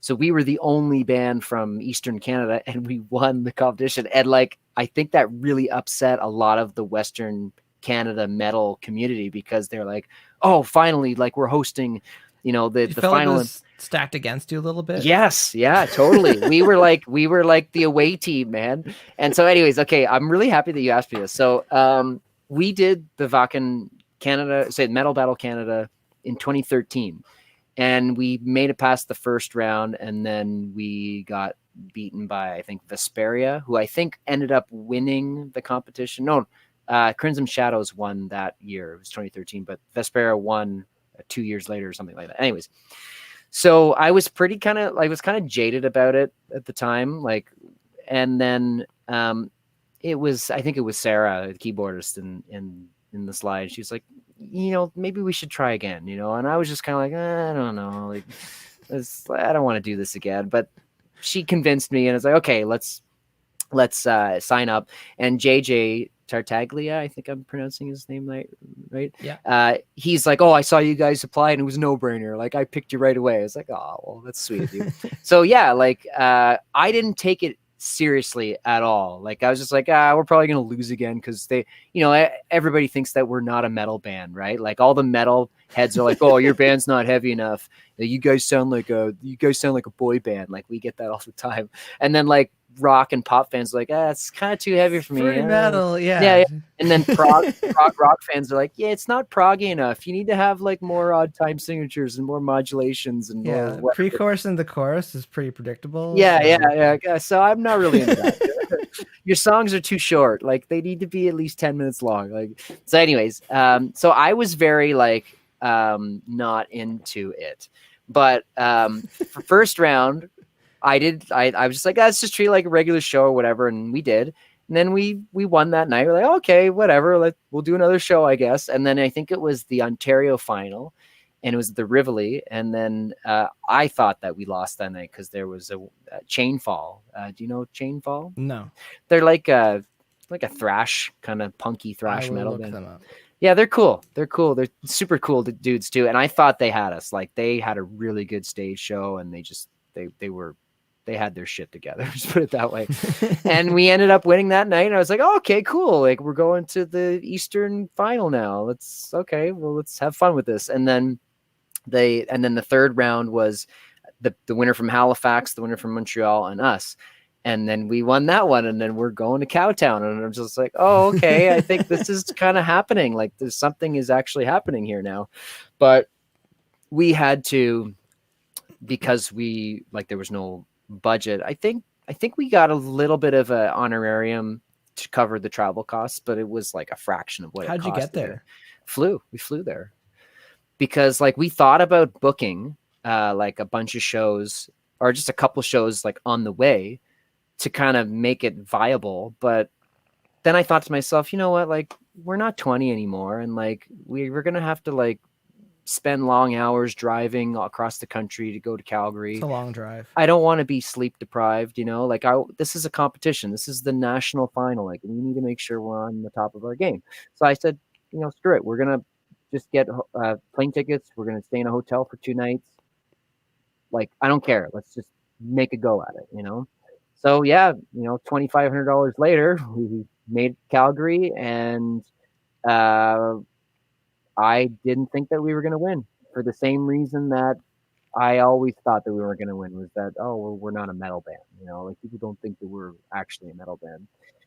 And so 6 of the 8 judges at the national final were from Calgary. And then the 2 other judges were AJ and one of his buddies, his name's Titer, from the Faroe Islands, who does the Wacken Metal Battle there.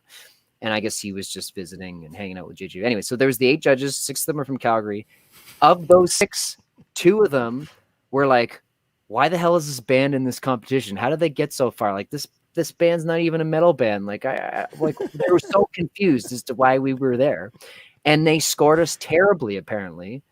But we still won because the other 6 judges were like, okay, like, this band has something that the rest of the bands just don't have. Like, all the other bands just sound like you're like, I'm probably gonna, if they hear this, that might not be good, but like the black metal band that was there just sounds like every other black metal band.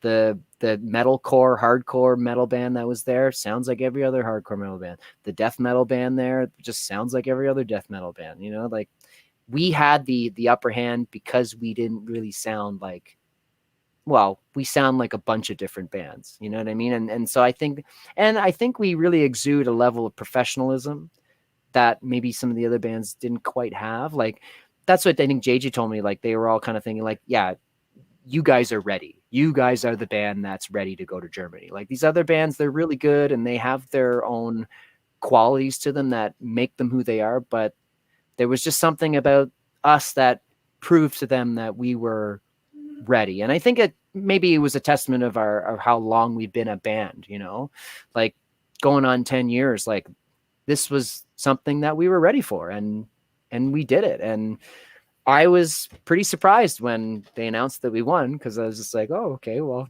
sweet. Like, now this is really happening. It's pretty sweet. And it was, yeah, like I said, if we didn't win that night, it was like, oh, we just spent all this money to lose in Calgary.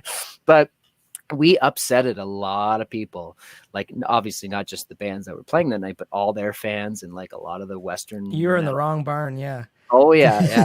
to raise the trophy. But you know what? It's stuff like that that I love. I love being infamous more than famous, and I've always been somebody that's kind of like root for the underdog, man. Like, we were the underdog in that entire competition because, you know, we get shunned by people because they don't think that we belong in a competition like that, because we have a keyboardist, you know, or I don't scream, you know. And I think having somebody like Sarah in the band, who is a phenomenal musician and is a female presence, and that was something that I think only one other band had in that whole competition. At least I was. Well, there was a couple bands that had some female musicians, but like, to have somebody who's not a singer, because that was what I noticed the other bands had when they had a female musician. They were a singer. They were the singer of the band. You don't usually see, you know, a female musician who is a friggin' wizard at their instrument and who doesn't like sexualize themselves, because that's something that a lot of female musicians in the rock world tend to fall into, you know. And so I don't know, I think there was that was a bit of the X factor that we may have had, you know. Anyways, so yeah, that was our experience. And then we did get some winning money to help us cover the costs to Germany, the flights. But we had to do a GoFundMe campaign, and we pretty much broke even, I think.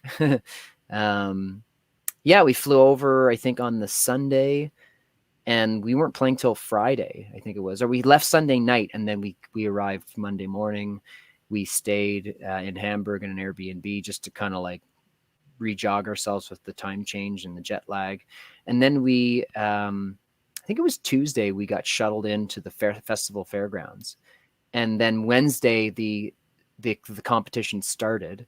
And then, yeah, we were Friday afternoon that we played. So if for those who are watching, when you win this competition, 29 other countries do it. And then all the winners go to Germany, and then it becomes an international final. And we placed 12th out of 30. So it's not bad, but we were hoping for top 5, because top 5 get prize money. And then it's like, oh, maybe we can make back some of the money that we spent again. But also, like, you got like a plaque, and I'm sure you had more recognition because there's a bunch of media there. Like, I was hanging out at the media tent often when I was there that week. And yeah, so we didn't quite capitalize on that as much as I wanted to, but it was an amazing experience. Like, I saw Prophets of Rage side stage. I gave the finger to Tom Morello, and he loved it. You know what I mean? Like, I saw Opeth side stage. I saw Meshuggah side stage. I saw the Night Flight Orchestra, which is the singer from Soilwork, Bjorn Strid's, his side project, Wicked Band. Yeah, I'll never forget it. It was amazing. Despite, you know, the fact that you're a nobody and you're you're still doing it looks good on a bio, that you played at the world's biggest heavy metal festival, So there's the bio, but I think you hit it right on the head. It's like the experience. And it's like, again, there's so many things that you can't take with you. You can't take the money, you can't take the knowledge. So it's just like those experiences that you get. Because that whole process, and again, like kind of getting dragged back into the idea of joining that battle again. And kind of going through, because I know what those emotions are like when you're just like, okay, odds are against us a little bit, but let's try and let's see what happens. And then I get really competitive. And I'm sure you do as well, where you just like, you start to see it and you're like, okay, now I want to win this sort of thing. Yeah, I didn't. I'll be honest. I didn't feel that until we went to Calgary, because I think it was, like. And I think it was a commitment thing. It's like, okay, we're committing to like do this trip across the country. We got to win this. Investing, yeah, you're investing it, and now it's a real thing, and putting a bit of pressure on yourself to do that. And I'm a big believer, like you're always running your own race. It's like, and one of my other things I love is just like, don't compare your beginning to someone else's middle. It's just like the idea where you start investing in yourself and you go, okay, like we're going to go out there and let's leave it all on the table as far as like what we're bringing out to Calgary or what we're bringing to whatever tour or whatever it is. So like, yeah, I saw you guys won that and you're going to Germany. And even you talked about, the other bands were good and they could go to Germany, but yeah, your band was ready to go to Germany because the musicianship across the band is stellar, and the songwriting, like it's awesome. Like I do like the band a lot, and it's like to hear that you were going there and representing us. I'm like, no, this is awesome. So the idea of you wish you placed top 5 to get a bit more money. It's like that experience that you got, and being able to see some of those bands side stage and be able to network a little bit, and just kind of like I think there's a lot of value in being like in the middle for some of these things, because you can see how things kind of get done.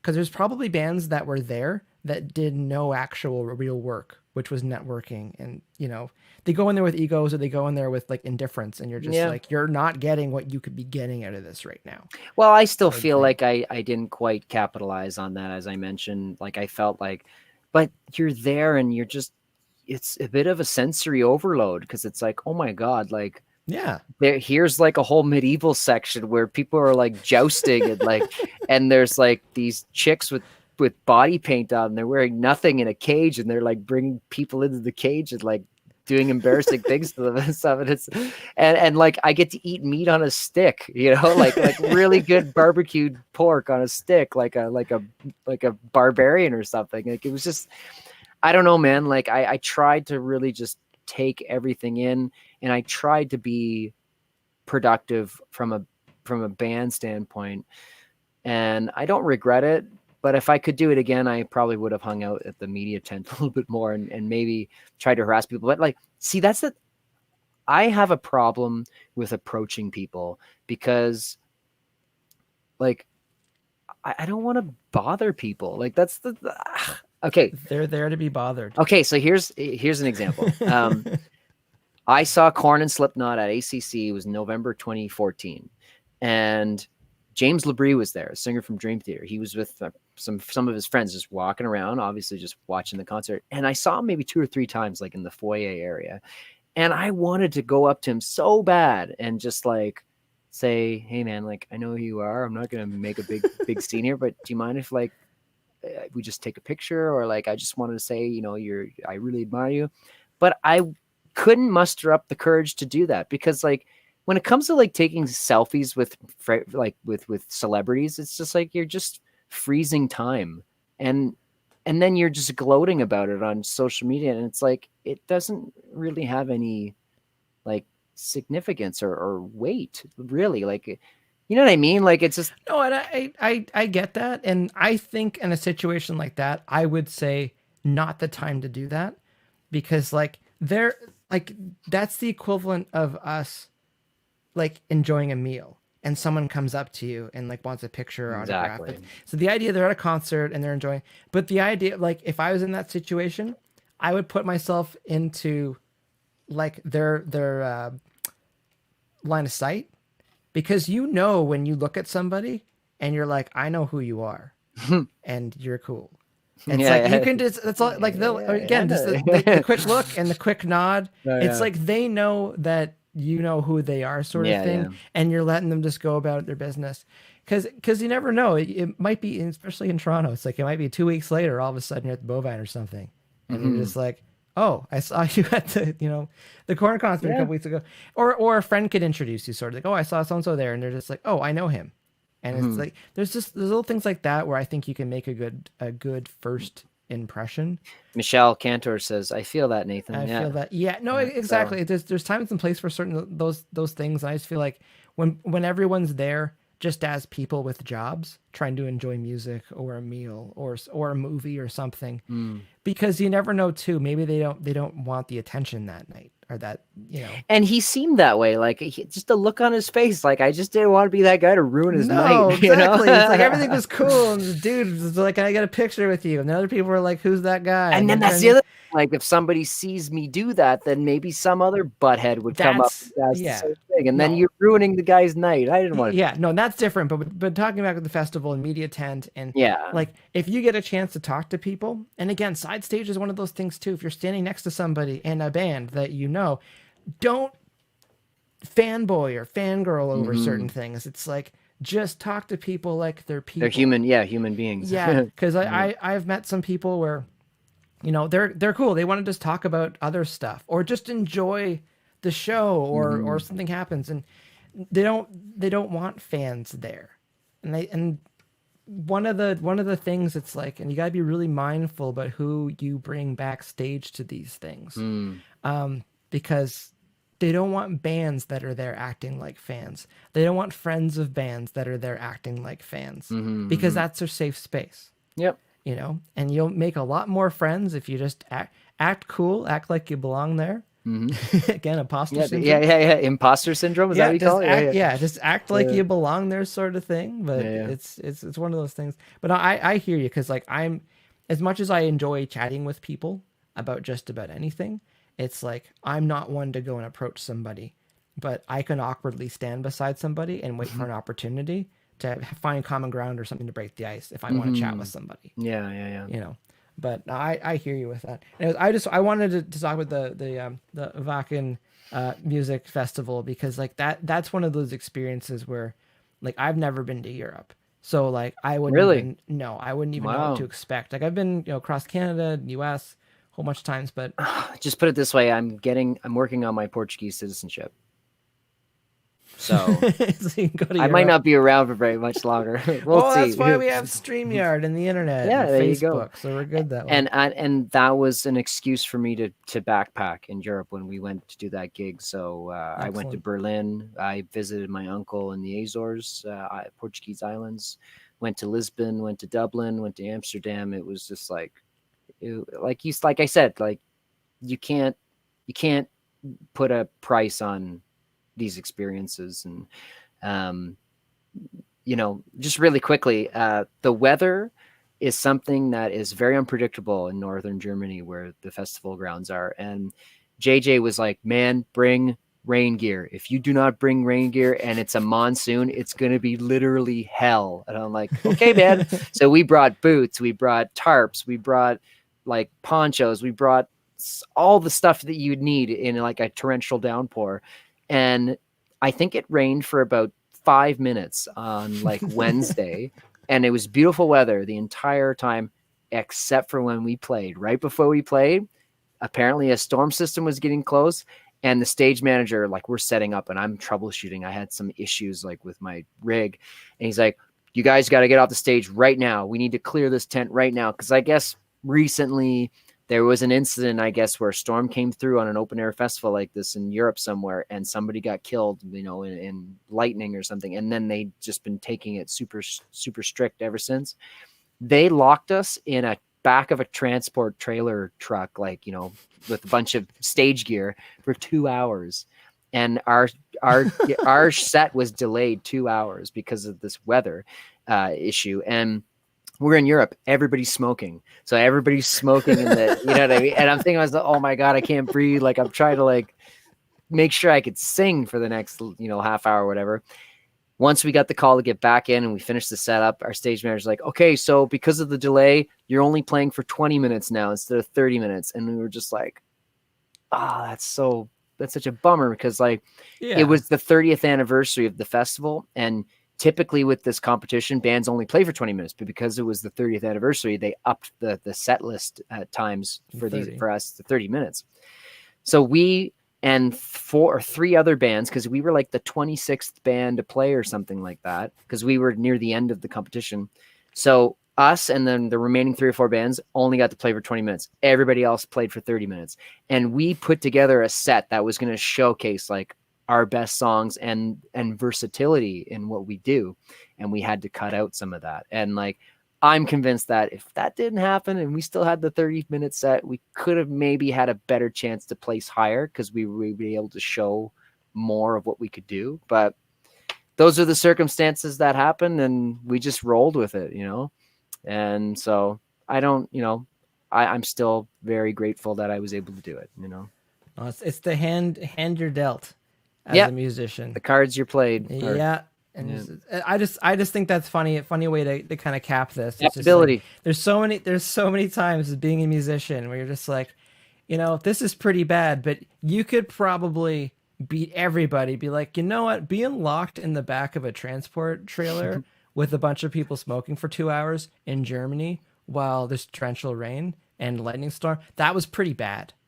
It's like, okay, yeah, Nathan wins. Yeah. All right, I've had you almost 2 hours here. Anything else you want to plug or re-mention again as far as your channels and where everyone can find you? Yeah, very, very quickly. Nathan Da Silva Music is my handle on all the social media stuff. Instagram, Facebook, YouTube, Twitter, Twitch. I did a bunch of YouTube cover videos over the last little while, so check that out. I'm trying to do a music stream every weekend, like once every weekend, unless I'm gigging, but it doesn't seem that way. Oh, Jocelyn says, great chat, gentlemen. Thanks, Joss. That's my little lady friend. Oh, there she is. Look at that. I love that about StreamYard, because you can put the comments up. Yeah.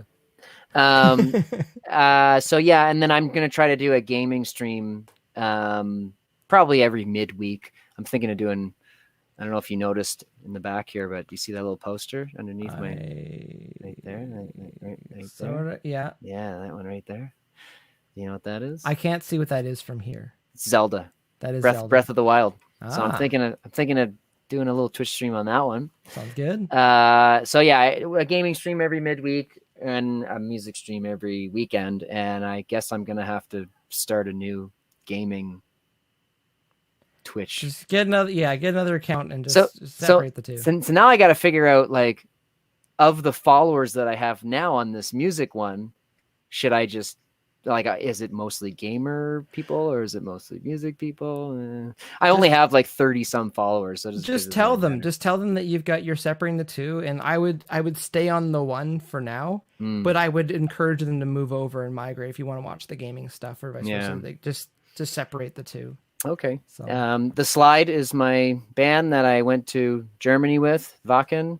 I've been doing that for over 10 years. We're putting together a little live concert video and an audio live album, audio release. So that should be early next year. I do a bunch of freelance stuff and I teach. If anybody wants online guitar lessons, and you can send me a little message. Don't know what more to say. Mike, you're awesome. Thanks for ranting with me for the last 2 hours. I knew it'd be a good chat, because when you mentioned before about being on here, and then today, just the enthusiasm you had to get on, because we've had some pretty good chats over the years, and I think we're very like-minded about specific parts of the music industry. You know, and there's times when you can say things, and there's times when, like, you kind of need to, for the greater good, keep quiet about certain things. But it's nice when we can find some common ground on some of these things. But I mean it, Mike. Like, I've always kind of admired your approach to this whole business, and I look up to you, man. Like I appreciate it. You got a good thing going, and I'm still hoping that maybe one day we can work together. I'm sure it will. It's just a matter of time. Yeah. Or we'll hop on a game stream together or something like that. Yeah, or at the very least. Well, like I said, I'm working on a new project, and I'm almost done the demo. I'm almost done doing some vocal edits, and maybe I'll send you a couple tracks. Well, we'll figure something out. Yeah, it's still secret though. Shh. You still got to tell me the name for it too. Yeah. Yeah, well, off the air, I'll let you know. Yeah. All right, sounds good. Nathan, thanks again so much for joining us. Oh, Michelle says Zelda's awesome. You are really awesome, Mike. There you go. Well, let's go with the Zelda is awesome. Yeah, okay. Let's go for the thanks for hanging out. Well, thank you for hanging out. All right. I'm going to put all of your socials and stuff in the description below if you're watching the replay on YouTube. Just going to wrap this up. Nathan, I'll see you out in a second. Thank you. All right, that's Nathan Da Silva. Again, it's Nathan Da Silva Music on all the socials. It's funny how quickly 2 hours can fly by when two friends are catching up. Nathan's, again, lots of experience as a professional musician, touring with bands, his own band, teaching, transcribing music. There's a few other topics that we brushed over before we started this that we didn't get a chance to get to. So perhaps later on, we'll touch base again for some of those things, because there's so, like, working musicians these days, there's so many different ways to generate a living. And those are the type of musicians I love chatting with, because too many musicians, I feel, they get stuck on one path of what they want to do. There's a lot of ways to branch out in the music business to create a living. And even on the production side, it's like, there's a lot of things you can be doing. And then when Nathan asked me, like, what have you been doing since the shutdown, lockdown stuff, it's like, I tried at least a dozen things to help generate some more income and to help bands and to move forward with things. And like, some things worked and some things didn't look like they were going to work, but you just keep trying stuff. So again, I think that the main theme Nathan and I were chatting about is just adapting with what's going on, and realizing how easy it was for so long for so many musicians who wanted to hustle and wanted to try to find a way to turn music into food, as some people would put, or turn music into to rent. When things got really difficult this year, a lot of people dropped off. And I'm not trying to downplay people who couldn't figure a way to do stuff this year, but just like, it really made a gap between people who were able to adapt and figure things out and people who are just like stuck on the way that it was before. And then I even want to go even further with the way streaming and everything is. And yes, some people still like CDs, and I've been adapting since Napster, basically in the late 90s. So I'll leave it at that. Thanks again, everyone joining us, DearBands Live. I'm still thinking about rebranding this a little bit. My name is Mike Langford from heylangford.com and DearBands. See you next week.